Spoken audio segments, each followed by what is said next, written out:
नमस्कार दोस्तों, समस्याएं आपकी समाधान हमारा के YouTube चैनल में मैं एस्ट्रोलॉजर जतिन सहगल आप सभी लोगों का स्वागत करता हूं। दोस्तों, निरंतर बात करते चले जा रहे हैं बृहस्पति महाराज के गोचर के बारे में, जो कि 1 मई सन 2024 को मेष राशि छोड़ करके वृषभ राशि में प्रवेश करेंगे और 14 मई सन 2025 तक वो इसी राशि में रहेंगे। तो विभिन्न राशियों पर इसका क्या प्रभाव रहेगा, इसके बारे में हम बात कर रहे हैं। तो दोस्तों, अब बारी है धनु राशि के जातकों के लिए। धनु राशि के जातकों के लिए बृहस्पति महाराज का गोचर उनके 6th हाउस में आ रहा है। दोस्तों, बहुत से विद्वानों का यह मानना है कि जहां पर बृहस्पति महाराज बैठते हैं वहां पर वो खराब करते हैं और जहां पर वो देखते हैं अच्छा करते हैं। हालांकि मेरा यह मानना है कि बृहस्पति महाराज एक नेचुरल बेनिफिक प्लैनेट माने गए हैं। वो खराब तो नहीं करते होंगे क्योंकि एक बहुत विशाल प्लैनेट है, तो उस घर को एक्सपैंड करते हैं।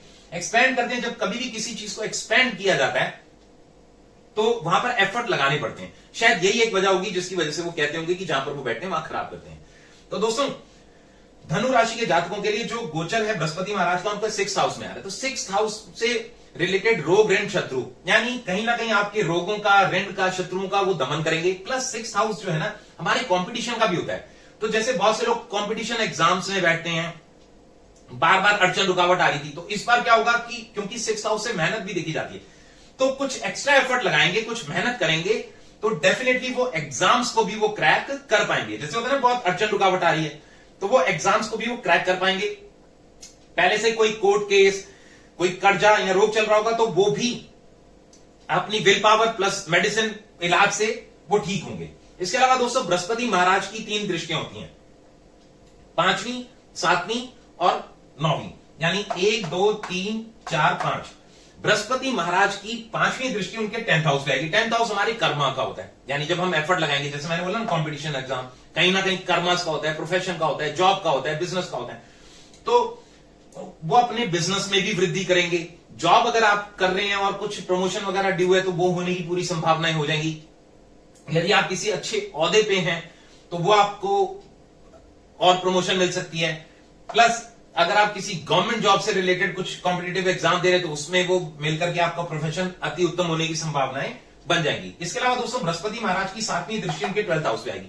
12th हाउस हॉस्पिटल, जेल और विदेश, यानी कहीं ना कहीं अगर यहां पर 6th हाउस से, जैसा मैंने बोला कि पहले से बीमार चल रहे थे, तो कुछ हॉस्पिटल से छुटपुट इलाज करा करके वो ठीक हो जाएंगे।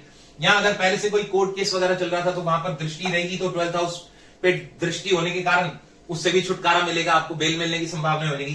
कुछ विदेश से रिलेटेड या जन्म स्थान से दूर जाने की संभावनाएं बन जाएंगी। कुछ विदेश से रिलेटेड काम अटके हुए थे, तो वो भी पूरे हो जाएंगे। इसके अलावा दोस्तों, बृहस्पति महाराज की 9वीं दृष्टि, यानी 7, 8, 9, 9वीं दृष्टि उनके 2nd हाउस पे आएगी। 2nd हाउस कुटुंब का, वाणी का, जोड़े हुए धन का। ऑब्वियसली अगर आपकी जॉब लग गई तो आपका धन भी बढ़ेगा, बैंक बैलेंस बढ़ेगा। प्लस ऑब्वियसली जॉब लग जाती है तो विवाह के लिए सोच सकते हैं, विवाह होगा तो कुटुंब बढ़ेगा। या कईयों का जैसे संतान उत्पत्ति नहीं हो पा रही थी, तो संतान उत्पत्ति के लिए भी संभावनाएं होंगी। वाणी आपकी बहुत बढ़िया रहेगी, बहुत ज्ञानवर्धक बातें करेंगे, लोगों को इंप्रेस कर पाएंगे। यानी ओवरऑल अगर देखा जाए तो धनु राशि के जातकों के लिए बृहस्पति महाराज का गोचर शुभ फल ही लेकर के आ रहा है। परंतु जैसा दोस्तों मैंने हमेशा बोला कि जो ये गोचर होता है वो केवल हमें आपको डिलीवर करने आते हैं। सबसे पहले हमारी जन्म कुंडली ही काम करती होती है, यानी जन्म समय, जन्म स्थान, जन्म तिथि, ये तीनों से जो जन्म कुंडली बनती है उसके अंदर प्रेजेंटली चल रही महादशा, अंतरदशा, प्रत्यंतर दशा, यदि वो पहले से अच्छे नक्षत्र में, यानी उसका स्टार लॉर्ड, सब लॉर्ड, सब लॉर्ड कॉम्बिनेशन बहुत बढ़िया है, तो हमारे को अच्छे रिजल्ट मिलते हैं। बट अगर वो पहले से नेगेटिव इंपैक्ट दे रही होगी तो उतना अच्छा रिजल्ट हमारे को नहीं मिल पाता। तो जैसा मैंने हमेशा बोला, कोई बात नहीं, ज्योतिष कभी भी डराने के लिए नहीं बनाया गया। एक चीज हमेशा से बोलता रहूंगा कि astrology is a divine science. No one can change your destiny, but yes you can balance the things. यानी ज्योतिष एक दिव्य विज्ञान है, भाग्य आपका कोई नहीं बदल सकता, परंतु हाँ, आप अपने जीवन में होने वाली घटनाओं को थोड़ा संभाल अवश्य सकते हैं पॉजिटिव कर्मास करके। तो जितने भी धनु राशि के जातक हैं, यदि उनको लग रहा है अभी भी कुछ समस्याएं बनी हुई हैं, अभी भी प्रॉब्लम्स आ रही हैं, कुछ ना कुछ समस्या अभी भी है, अड़चने, रुकावटें अभी भी चल रही हैं, तो वो उनके लिए बहुत बढ़िया ये रहेगा कि वो एवरी थर्सडे चने की दाल या बेसन या केले का दान किसी गरीब जरूरतमंद को करते चले जाएं, ये उनके लिए बेनिफिट होगा।